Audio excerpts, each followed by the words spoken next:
नमस्कार बच्चों, आज का लेसन है फूड प्रिजर्वेशन, खाद्य परिरक्षण।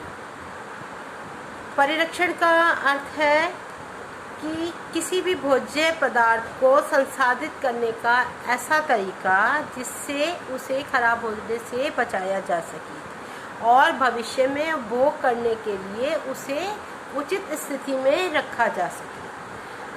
मतलब हम जो भी सामान लाते हैं, खाने का सामान जो भी लाते हैं, उसको हम संभाल करके प्रिजर्व करके रखते हैं कि कुछ समय तक ये हमारा अच्छे से हम इसको कुछ समय बाद यूज़ कर सकेंगे। जैसे कि दूध लाते हैं, दही लाते हैं, फल लाते हैं, सब्जियां लाते हैं, अनाज लाते हैं, ये सारी चीज़ें हम कुछ समय के लिए प्रिजर्व करके रख सकते हैं। इसका मेन क्या है, उद्देश्य क्या होता है इसका, कि इसकी सेल्फ लाइफ को बढ़ाना और उस खाद्य सामग्री से नए उत्पाद बनाना, जैसे नई चीज़ें बनाना, पापड़, जैम, मंगोड़ी, आलू के चिप्स।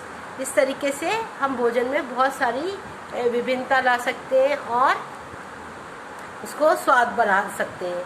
मौसमी फल सब्जियों को हम कुछ समय के लिए प्रिजर्व करके रख सकते हैं। जैसे कि टमाटर एक समय में बहुत महंगे होते हैं, अगर प्रिजर्व करके रखते हैं तो हमारे पैसे की बचत होती है। ऐसे मटर है, गाजर है, मेथी है, ये सारी चीज़ें प्रिजर्व करके हम रखते हैं। अच्छा, इसके परिरक्षण के जो है कुछ सिद्धांत हैं कि इसको क्यों करते हैं, क्योंकि इनको एक सुरक्षा आवरण प्रदान करना होता है। तापमान को बढ़ा करके, यानी कि धूप लगा करके या रेडिएशन दे करके हम उसमें से जो नमी है उसको ख़त्म कर देते हैं। तापमान को घटा करके, फ्रीजिंग करके हम चीज़ों की, उसके अंदर रसायन का प्रयोग करके और उसके ऊपर एंजाइम का प्रभाव को रोक करके हम प्रिजर्वेशन कर सकते हैं। इसकी घरेलू विधियाँ क्या हैं? प्रिजर्वेशन की घरेलू विधियाँ कौन कौन सी हैं?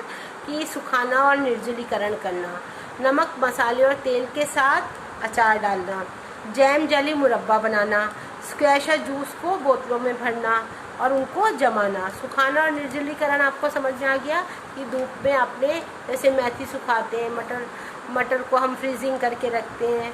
और इसके अलावा आप जो है धूप में कुछ भी, जैसे पालक को भी हम रखते हैं, या और आपकी धूप में रखने वाली आलू के पापड़ बनाते हैं, आलू के चिप्स बनाते हैं हम, और आम का अचार डालते हैं, मिर्च का अचार डालते हैं। तो ये सारी चीज़ें क्या है, धूप में सुखाने से उसकी नमी ख़त्म हो जाती है। ऐसे ही नमक, तेल और मसालों का प्रयोग करके भी हम अपने जो खाने की चीज़ें हैं, सब्जियां हैं या फल हैं, उनको बचा सकते हैं। स्क्वैश बना के, जैम बना करके हम उनको अगर प्रिजर्व करें तो वो हम 1 साल तक भी खा सकते हैं। ऐसे ही जैसे मटर जो है एक मौसम में बहुत सस्ती होती है, अब गर्मियों में जो है बहुत महंगी होती है, तो हम उसको भी फ्रीज़र में उसको प्रिजर्व करके रखते हैं। तो हम जब हमें ज़रूरत होती है उसके अनुसार निकाल के हम यूज़ कर सकते हैं। ये हो गया आपका प्रिजर्वेशन। ऐसे ही हम अनाजों का प्रिजर्वेशन करते हैं, जैसे गेहूँ के अंदर नीम की पत्ती डालते हैं, या नमक डालते हैं, चावल में हल्दी की गांठें डालते हैं, या पारावटी डाल देते हैं, या उसमें माचिस की वो जो मैच बॉक्स होता है उसको रख देते हैं। तो इससे क्या होता है, वो जो कीड़े हैं या उसमें जीवाणु हैं वो उत्पन्न नहीं हो पाते, और फूड जो है, हमारा जो खाना है, वो कुछ समय, लंबे समय तक भी हम रख सकते हैं, उसका उपयोग कर सकते हैं। अब पाठगत प्रश्न है 9.1 में कि टमाटर पर सूक्ष्म जीवाणु के प्रभाव को रोकने के लिए कौन सा सहायक नहीं होगा? अलमारी में रखना सहायक नहीं होगा। अलमारी में रख देंगे तो क्या होगा, वो सड़ जाएगा। जैसे उबलते पानी में रखेंगे तो भी हम उसको वो सॉस बना के रख सकते हैं, फ्रीज़र में रख सकते हैं, और अलमारी में हम नहीं रख सकते। सेब का सूक्ष्म जीवाणुओं के प्रभाव को विलंबित करने के 4 तरीके क्या करेंगे? उसको छिलके को नहीं उतारना है उस पर से। फिर परीक्षण और सेल्फ लाइफ की परिभाषित किए। परिरक्षण तो हो गया, प्रिजर्वेशन आपने धूप में सुखाया या फ्रीज़र में रखा, वो क्या हो गया, आपने कुछ समय के लिए उसको संभाल के रखा, उसको ख़राब होने से बचाया। और सेल्फ लाइफ वो अवधि है जिसमें कि जो खाद्य पदार्थ है वो मानव के उपयोग में रहता है। फिर सुखाने में खाद्य परीक्षण का सिद्धांत क्या है? एंजाइमों के प्रभाव को रोकना। अचार में सूक्ष्म जीवाणु का क्या कार्य है? एंजाइम के प्रभाव को रोकना।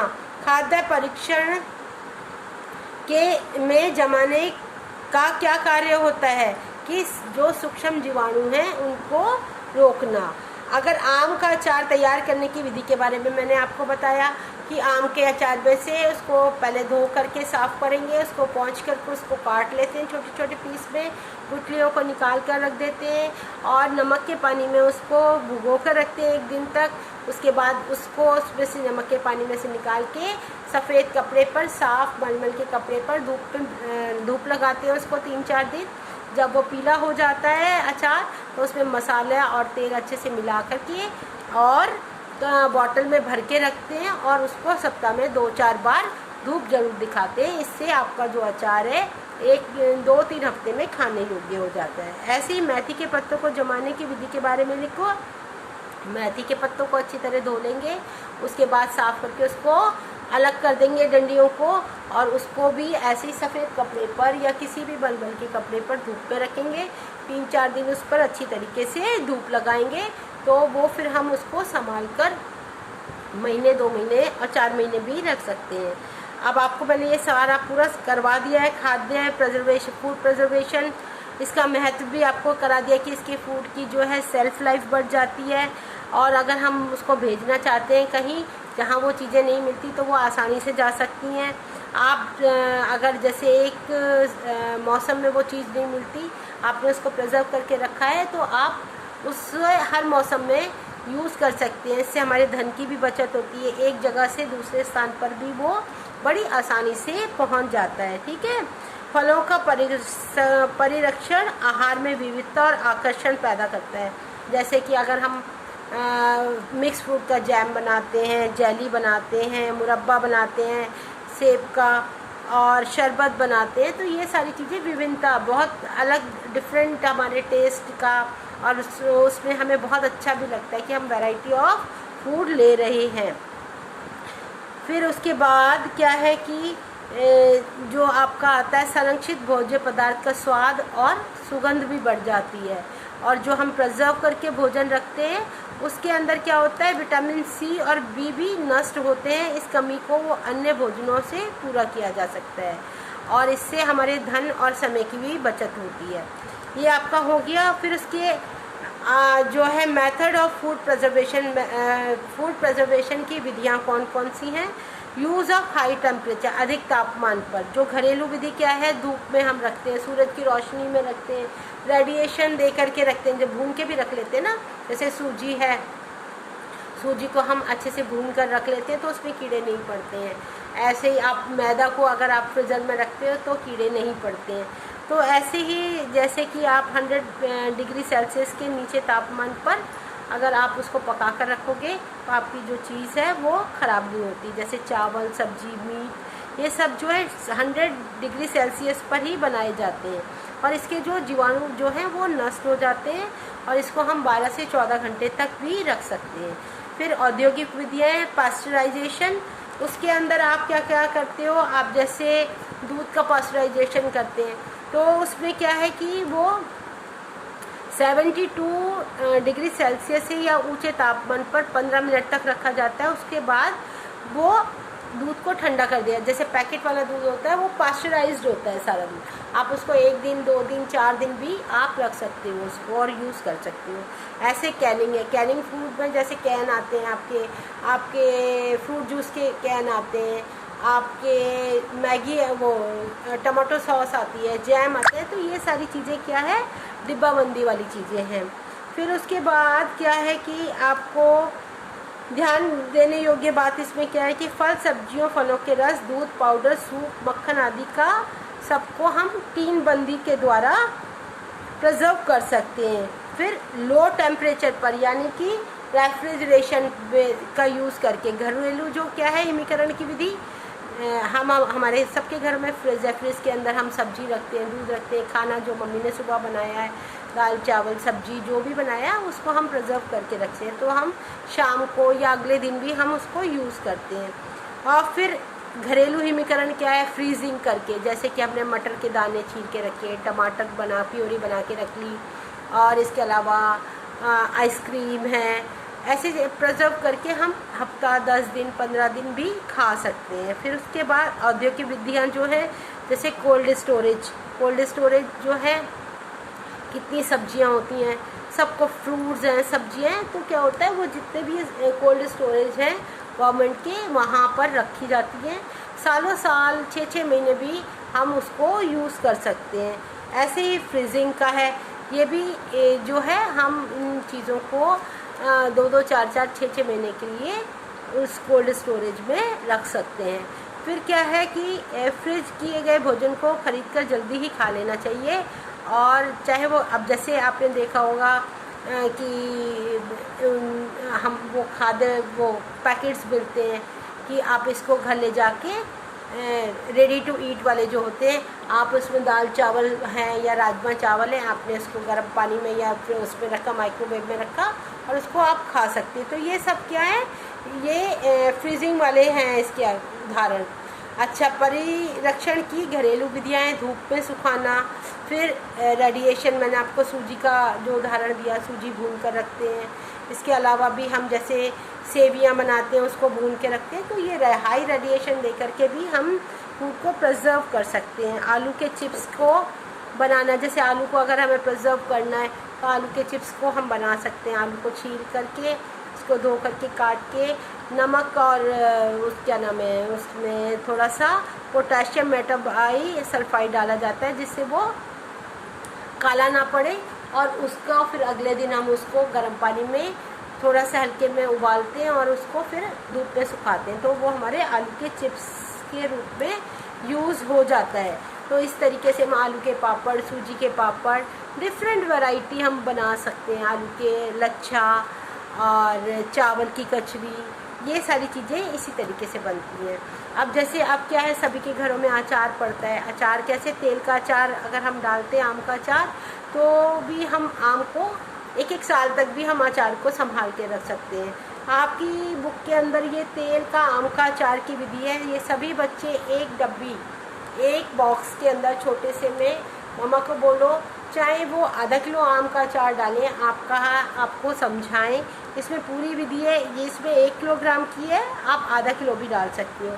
उसमें कुछ भी नहीं, आम को धोना है, फिर उसको काटना है, काट करके उसकी गुठली निकाल देनी है, फिर उस आम को नमक के पानी के अंदर डालना है और उसको 1 दिन तक भिगो के रखना है। फिर उसमें से पानी में से निकाल के धूप लगानी है अच्छी तरीके से। 3-4 दिन जब धूप लग जाएगी, फिर उसके अंदर नमक, मसाला और तेल अच्छे से भर के और बॉटल में बंद करके रखना है। सप्ताह में 2-3 बार उसको धूप दिखानी है, और जिससे कि वो 2-3 हफ्ते में आपका अचार खाने योग्य हो जाएगा। ये सारा आपको अपने घर में प्रैक्टिकल वर्क करना है। ऐसे नींबू और हरी मिर्च का अचार है, और इसकी विधि इसके अंदर ही है।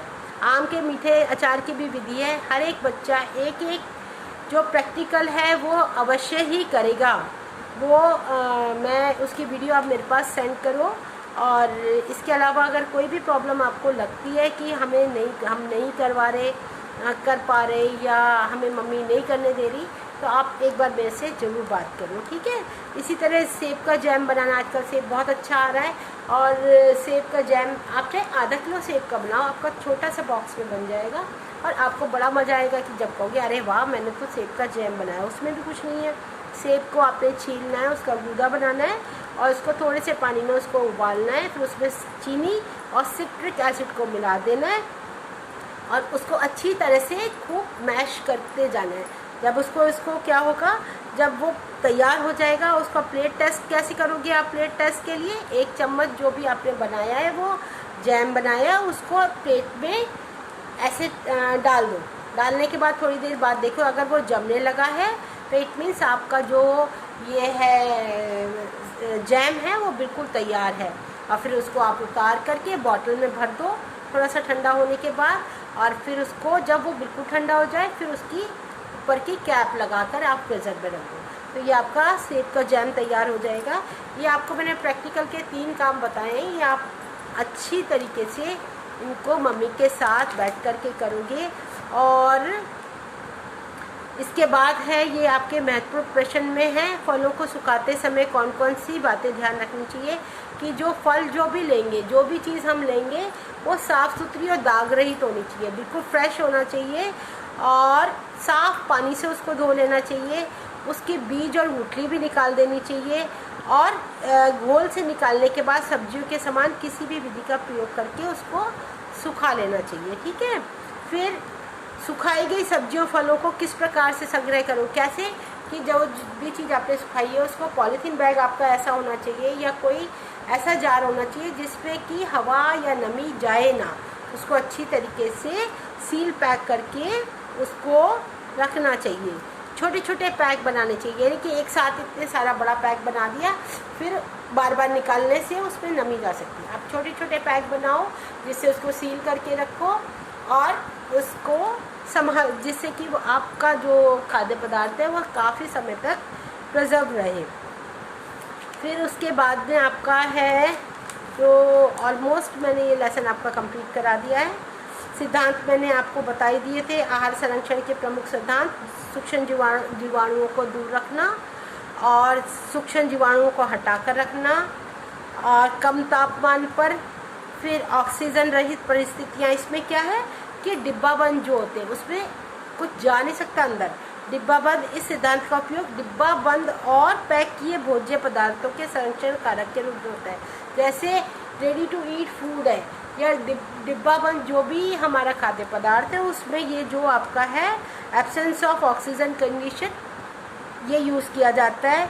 लो टेम्परेचर का मैंने आपको बता ही दिया है कि जो लो टेम्परेचर फ्रीजिंग या कोल्ड स्टोरेज में जो हम रखते हैं, और खाद्य पदार्थों को सुखाना जो है ये भी मैंने आपको बता दिया है कि धूप के अंदर सुखाना। ये सारा पूरा लेसन मैंने आपको कंप्लीट कर दिया है। 3 प्रैक्टिकल के काम दिए हैं, ये सारे बच्चों ने अपने घर पर ज़रूर करना है। इसका वीडियो मुझे शेयर करना है। अगर कोई भी प्रॉब्लम आपको फिर भी लगती है आप मुझसे संपर्क करें और अपना पूरा लेसन तैयार करें। Okay, bye bye, see you, have a good day.